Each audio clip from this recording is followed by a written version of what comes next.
I det her afsnit vil vi snakke om en af de absolut vigtigste ting at have styr på inden for filmmaking, nemlig 180-graders-reglen. Mark, kan du fortælle os lidt om den? Ja, der er rigtig mange amatørfilmmakere, som overtræder 180-graders-reglen i deres film. Og det er en skam, for det kan desorientere seeren og få deres film til at virke uprofessionelt. Men hvad er 180-graders-reglen? Nå ja, det skal jeg måske forklare. Vi to vil snakke sammen, der er fokus på os. Kigger man på det opfra, kan man danne 180 grader mellem os, hvor i kameraet kan placeres. Lad mig illustrere det med den her over-the-shoulder opsætning. Der er kamera, der filmer på mig, og et kamera, der filmer på dig.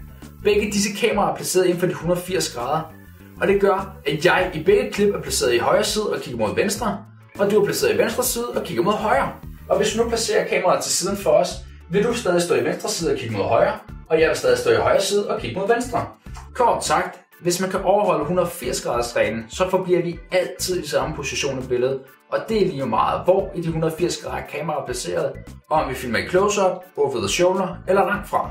Jeg vil altid kigge til venstre for kameraet, og du vil altid kigge til højre for kameraet. Okay, så hvis vi tager de to over-the-shoulder opsætninger, så står jeg altid i venstre side af kameraet og kigger til højre forbi kameraet, og du står altid i højre side og kigger til venstre forbi kameraet. Men hvis vi tager opsætningen, der fokuserer på mig, og flytter den over på den anden side, så står vi begge to i højre side og kigger forbi kameraet til venstre, hvilket jo vil virke forvirrende, fordi i en samtale ansigt til ansigt kan vi jo aldrig nogensinde kigge til den samme side. Præcis. Ja.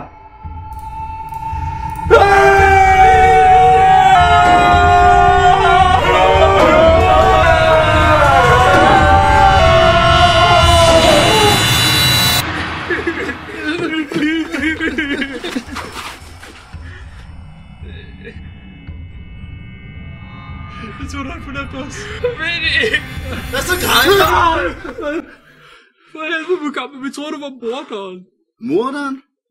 Læg mærke til, da vi så Mukamba fra vinklen bag os. Der stod han i højre side, hvilket set oppefra giver os en 180-graders linje mellem ham og os. Så kameraet kan nu kun placeres på den her side af os. Det vil sige, at kameraopsætningen nu hele tiden sørger for, at Mark og jeg kigger til højre forbi kameraet, fordi Mukamba står til højre for os i de 180 grader. Mens kameraopsætningen på Mukamba holder ham i højre side, mens han kigger til venstre forbi kameraet. Ikke er nogen mening, mand. Hvad snakker I om? 180-graders-reglen. Og hvad har det at gøre med en morder? Der var en morder. Laver du en her? Jeg havde bare gerne lånt en kop sukker. Hvad fanden skal du bruge en hel kop sukker til? For det er tørstig. Okay, der er en kop sukker. Nej, Mark, du kan ikke gå, kan ikke gøre mig være alene med ham der. Jeg tror, det er Mukamba, der er morderen. Ej, hold nu op. Lad nu være med at være så racistisk. Nej, men hvorfor kommer han så frem lige så snart, vi har spurgt morderen? Så du, hvad der skete der? Fordi fokuset skiftede fra mellem mig og Michael til mellem mig og Mukamba, flyttede de 180 grader sig, så kameraet nu kan placeres et sted. Det er ikke kun mellem mig og Michaels samtale lige for 2 sekunder siden. Lad os kigge på det opfra. Her har vi mig og Michaels samtale, og så kiggede jeg på Mukamba, hvilket skabte den nye 180 graders linje med kameraet på den her side. Kameraet blev så rykket til her bag mig, over the shoulder, hvilket vil sige, at med kameraets placering som den er nu, hvis jeg nu kigger over på Michael og derved rykker 180 graders linjen tilbage til mellem mig og Michael, så står kameraet nu på den modsatte side af linjen, end hvad den gjorde før. Og derfor skal kameraet stå på denne side af linjen, og klippet på Michael bliver derfor filmet fra den anden side. Med andre ord, kameraet må aldrig nogensinde hoppe over 180 graders linjen ved et klip, men linjen kan ændre sig, hvilket gør, at kameraet nu skal følge den nye 180 graders linje. Jeg kan fx meget nemt få kameraet til at hoppe over på den samme side som før. Jeg skal bare manipulere lidt med 180 graders reglen og kameraets placering deri. Se nu her. Jeg kigger nu på Mukamba. Jeg kigger til venstre for billedet. Vi klipper til Mukamba. Han kigger på mig til højre for billedet.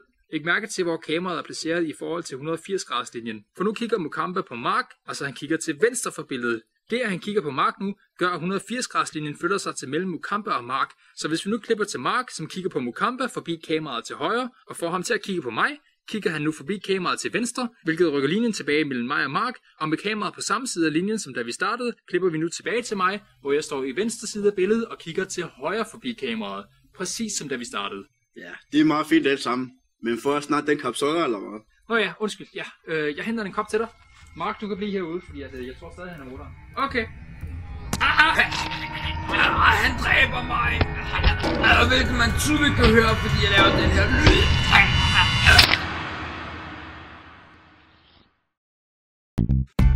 Så er vi tilbage til studiet. Mark blev myrdet, og han er nu et spøgelse. Lige en ekstra ting. Som illustreret her med sodavandsdåserne. Hvis du har et klip, hvor kameraet bevæger sig over på den anden side af 180-graderslinjen, så skal man fra nu af holde alle klippene på den side af 180-graderslinjen. Og man kan kun gå tilbage til den oprindelige side ved at lave en kamerabevægelse, der går tilbage til den originale side igen, eller hvis man gør en af de der mere avancerede ting, vi lige har vist. Helt nok. Jo. Skriv en kommentar ned under, hvis du har spørgsmål, eller hvis du har en idé til et andet emne, vi skal lave en video om. Subscribe, hvis du har lyst. Ellers lad være med at blive myrdet, for det er ikke sjovt at være spøs. Stop så med det!